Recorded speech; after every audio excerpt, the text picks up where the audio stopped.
L'histoire du peuple juif vous intéresse ? Retrouvez Liana Gurfinkel dans Un jour notre histoire sur Studio Kalita. C'est tous les matins pour découvrir ensemble les événements et les personnages qui ont fait notre histoire.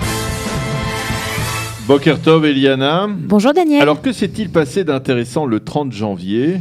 Alors je vous emmène en 1933. Il y a deux événements historiques qui ont beaucoup d'impact sur l'histoire juive qui ont lieu le même jour. Comme on dit en hébreu, vous savez, on dit souvent que Dieu envoie la solution en même temps que le coup. Notenet atrufa bozmanit me'amaka. Ouais. Alors bon, la solution qu'il va donner est une petite solution, mais quand même c'est assez intéressant d'y faire attention. Alors nous sommes donc en 1933 et il y a une femme qui s'appelle Recha Freier, qui est l'épouse d'un rabbin allemand, qui va créer l'Aliyat HaNoar. L'Aliyat HaNoar, donc l'Aliyat des jeunes. Et le même jour, en fait, c'est le même jour que Hitler monte au pouvoir pour la première fois, qu'il devient chancelier allemand. Et donc c'est pour ça que je vous dis que elle va réussir, grâce à son organisation, on va sauver plus de 7000 enfants juifs d'Allemagne. Et ça s'est fait le même jour où bien Hitler est monté au pouvoir. Alors il faut repartir un petit peu en arrière. Pourquoi est-ce qu'en fait Recha Freier a cette idée de créer cette Aliyat HaNoar, où nous sommes donc en 1933, et il se trouve que à plusieurs reprises, des jeunes étudiants, ou plutôt des jeunes adolescents, à la fin de leur adolescence, viennent trouver le rabbin Freier et sa femme, et il leur explique qu'ils n'arrivent pas à trouver de travail, pour la simple raison qu'il y a un regain d'antisémitisme à cette époque. On est avant la montée véritable du nazisme au pouvoir, mais il y a un regain d'antisémitisme, et donc ils n'arrivent pas à trouver de travail. Alors Recha Freier essaye de réfléchir à ce qu'elle pourrait le faire, et puis elle décide, donc à la date d'aujourd'hui, le 30 janvier, mais en 1933, de créer une organisation afin de l'envoyer pour être des chaloutsim, des pionniers en Palestine. Elle réussit, alors elle va d'abord envoyer un message à Arietta Schold, qui se trouve en ce moment en Israël, à Jérusalem, dont on a parlé, qui a entre autres qui a créé le mouvement Hadassah, et qui a créé l'école d'infirmières d'Hadassah. Et donc elle lui propose cette initiative, et puis Schold au départ ne comprend pas très bien quelle est l'intérêt de faire une chose pareille, et puis elle a aussi du mal à trouver des fonds à cette époque-là, donc utiliser des fonds qu'elle a du mal à trouver, elle veut les utiliser en fait pour les projets qui sont déjà en cours, donc elle se pose des questions. Et au même moment, il y a l'ancien président de Hadassah, l'ancien président américain Tamar Desolapol, qui sont en Palestine au même moment, qui sont sur le point de retourner aux États-Unis, et Schold alors vient la trouver et lui dit, voilà, écoutez, on a ce programme d'Aliyat HaNoar. Au même moment, on a eu 12 premiers enfants qui sont envoyés à l'école de Ben Shemen. Vous connaissez l'école de Ben Shemen? C'est l'école où a étudié Shimon Peres. Et Shimon Peres, voilà. Donc, elle décide de lui... Comme le directeur de l'école, qui est le docteur Siegfried Lehmann, lui a déjà accepté de recevoir ses enfants. Alors, elle est un petit peu encouragée. Donc, elle va voir Tamar Desolapol. Elle lui dit, voilà, écoutez, on a cette idée d'organiser cette Aliyat HaNoar. Et lui, est convaincu. Et donc, c'est ainsi qu'un chèque de $25,000 en 1933, c'est une très grosse somme.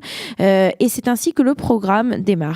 Alors, au même moment, avec l'arrivée de Hitler au pouvoir en Allemagne, les lois raciales de Nuremberg sont promulguées en 1935, et puis à partir du 31 mars 1936, les écoles élémentaires allemandes, elles, sont fermées aux enfants juifs.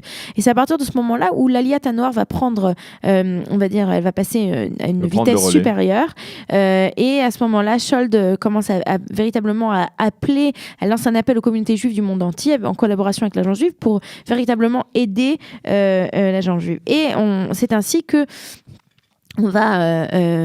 ces enfants vont commencer par une période d'entraînement, d'apprentissage en Allemagne, et puis ensuite ils sont envoyés en Israël, où ils vont vivre dans des kibbutzim pendant 2 ans pour apprendre d'un côté l'agriculture et de l'autre côté l'hébreu. Il faut savoir que le kibbutz Ein Harod, le très célèbre kibbutz Ein Harod dans la vallée d'Israël, a été un des premiers kibbutzim à accepter de tels groupes. Il faut comprendre aussi que c'est très difficile pour ces jeunes enfants. Ce sont des jeunes, des adolescents. Nous ne sommes pas à l'époque d'aujourd'hui. Il n'y a pas Internet, il n'y a pas WhatsApp. Et il y en a beaucoup qui ont du mal à être séparés de leur famille. Et d'autres ont aussi très rapidement compris que partir faire cette aliyah à la Noar signifie qu'ils auront des difficultés à revoir leur famille et à retourner en Europe. Mais on comprend que c'est pour une raison vitale. Oui, vous voulez dire quelque chose Non, je veux dire que l'Aliyat Noar a développé son action par la suite, après la guerre, avec en particulier l'Aliyah du Maroc. Exactement. Alors, il faut le mentionner. Juste pour terminer, parce qu'on est encore pendant la guerre mondiale, il faut savoir que cette femme, Recha Frayer, va faire énormément. Elle va faire énormément pour faire monter ses enfants. Alors, il faut aussi savoir que au niveau des organismes qui reçoivent ces enfants, on demande à ce qu'il y ait au moins 60% de garçons, puisqu'il faut que ces hommes participent au travail de la terre. Et il faut savoir que l'Aliyah la Noar va faire aussi d'autres efforts très importants quand les certificats d'immigration en Palestine deviennent très difficiles à obtenir pendant la Seconde Guerre mondiale. C'est à ce moment-là que on organise sur ce même principe l'Aliyah en fait de jeunes enfants en Grande-Bretagne, ce qu'on appelle la Kindertransport, où on va en fait faire venir ces jeunes enfants. Ils sont censés passer par l'Angleterre pour ensuite arriver en Palestine. Et c'est comme ça en fait qu'on a réussi à sauver véritablement des milliers d'enfants. Il faut savoir aussi que Recha Frayer, quand elle organise toute cette aliyah des jeunes, elle reçoit une opposition assez importante de la communauté juive allemande. La communauté juive allemande, elle, continue à croire qu'il va y avoir un apaisement, que l'accommodement sera la meilleure voie pour les juifs allemands. Et c'est ainsi que même en 1938, elle est expulsée du conseil d'administration d'une autre organisation qu'elle avait fondée. Mais elle continue véritablement à travailler très dur pour faire monter ces jeunes. Et elle va rester d'ailleurs en Allemagne jusqu'en 1940. Elle va s'enfuir par la Yougoslavie un peu plus tard. Elle va arriver à ce moment-là en Eretz Israël, où elle va continuer de s'occuper de l'Aliyah Noar jusqu'à ce que Henrietta Scholl lui dise qu'elle n'a pas sa place ici, puisqu'il n'y a pas de poste pour elle, pour l'Aliyah Noar en Israël. L'Aliyah Noar, elle avait sa place en Allemagne, mais là, elle n'a plus rien à faire. Et elle va quelque part retomber sur ses pattes, et puis elle va faire autre chose. Et elle sera reconnue comme une grande femme. Elle a une place qui porte son nom à Jérusalem, à Katamon. Alors vous allez me dire où. Vous voyez One Family au niveau de Rachel Imenu, la petite place où tous les enfants, c'est là, c'est elle. Et comme vous l'avez dit, tous les vendredis soirs, et les voisins hurlent parce qu'ils en ont marre. Et juste terminer par dire que, comme vous le disiez, l'Aliyat Noar ne va pas se terminer à cette période de la Seconde Guerre mondiale, bien qu'elle a été créée à cette époque. Elle va continuer donc énormément pour les Juifs du Maroc. Et ça existe toujours. Mais ça n'a plus le côté un peu illégal que ça avait à l'époque. Voilà. Merci beaucoup, Eliana, de nous avoir raconté l'histoire de l'Aliyat Noar et de sa fondatrice. Merci pour cette chronique Un jour notre histoire de ce matin. Nous allons marquer une pause et tout de suite après la revue de la presse. Il est plutôt tard aujourd'hui. Vous aimez l'histoire juive ?